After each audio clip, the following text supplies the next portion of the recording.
Hello, my name is doctor Ajay Kumar. आज हम discussion करेंगे कि डॉग में दस्त होने के क्या क्या कारण हैं और उनके क्या क्या इलाज हैं।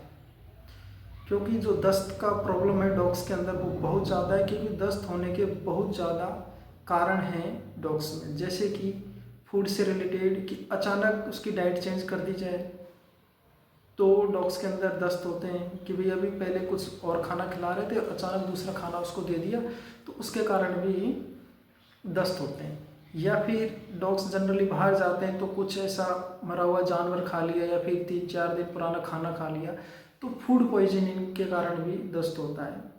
या फिर फूड एलर्जी, जैसे कि किसी किसी डॉग को दूध से एलर्जी रहती है, किसी को चिकन से एलर्जी रहती है, तो उसकी वजह से लंबे टाइम तक डॉग्स में दस्त होते रहते हैं।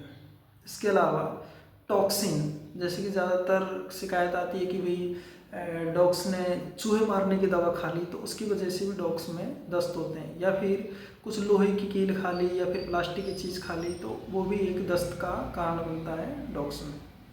और अगर डॉग्स के अंदर डीवर्मिंग नहीं की गई है तो, या फिर नहीं की गई है या फिर शेड्यूल से नहीं की गई है तो उसके कारण भी दस्त होते हैं डॉग में।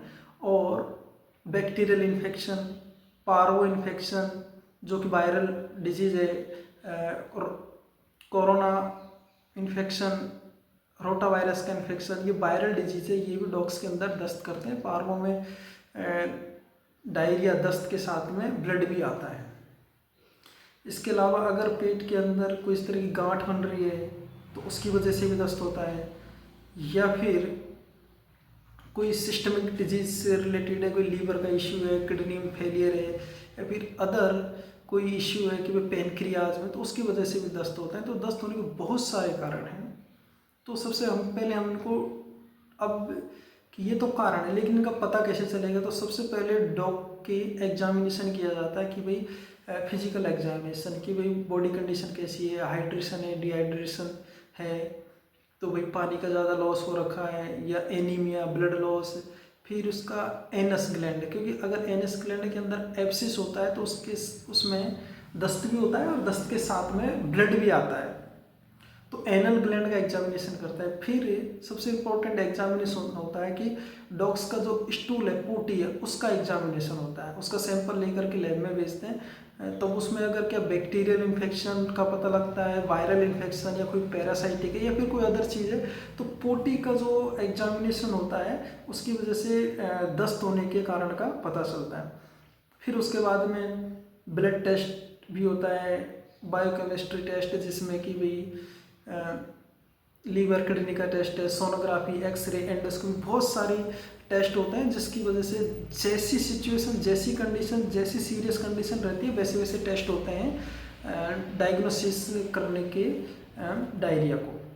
क्योंकि बहुत में ऐसा भी होता है बहुत सारे डॉग में कि अल्सर हो जाते हैं हाथ के अंदर, तो उसमें एंडोस्कोपी से पता चलता है। या फिर कोई गांठ बन रही है, ट्यूमर्स, तो वो सारी चीज़ें, एंडोस्कोपी है, लेप्रोटोमी है, इनके वजह से पता चलता है। फिर इसका जो ट्रीटमेंट है, ट्रीटमेंट में जो प्रोटोकॉल फॉलो किया जाता है कि अगर दस्त हो रहा है तो उसको 24 घंटे उसको खाना नहीं दिया जाता है, उसको फास्ट रखा जाता है। क्योंकि फास्ट रखने से इंटेस्टाइन आता है, उसको रेस्ट मिलता है और उसको हीलिंग होने की पावर मिलती है। फिर उसके अलावा हम अगर ज़्यादा ब्लड का भी लॉस होता है और उसमें पानी का लॉस ज़्यादा होता है तो उसके लिए ज़्यादा लिक्विड डाइट देते हैं, ज़्यादा पानी देते हैं, ओआरएस देते हैं इलेक्ट्रोलाइट के लॉस को पूरा करने के लिए।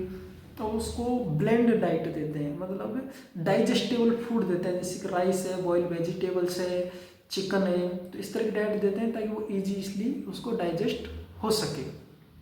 इसके अलावा जो एंटीबायोटिक यूज़ की जाती है उसमें सबसे ज़्यादा जो यूज़ की जाती है वो है ऑफ्लॉक्सासिन एंड मेट्रोनाडिनाजोल, तो वो मेडिसिन सबसे ज़्यादा यूज़ की जाती है। फिर प्री एंड प्रोबायोटिक्स में है, गटवेल है, वो देते हैं, बिजिलेक है, वो देते हैं। तो जैसी कंडीशन फूड से रिलेटेड है तो फूड मैनेज किया जाता है, अगर डीवर्मिंग है तो डीवर्मिंग नहीं की है तो डीवर्मिंग की जाती है। तो जो भी डायरिया का कॉज है उसके अकॉर्डिंग उसको दवा दी जाती है।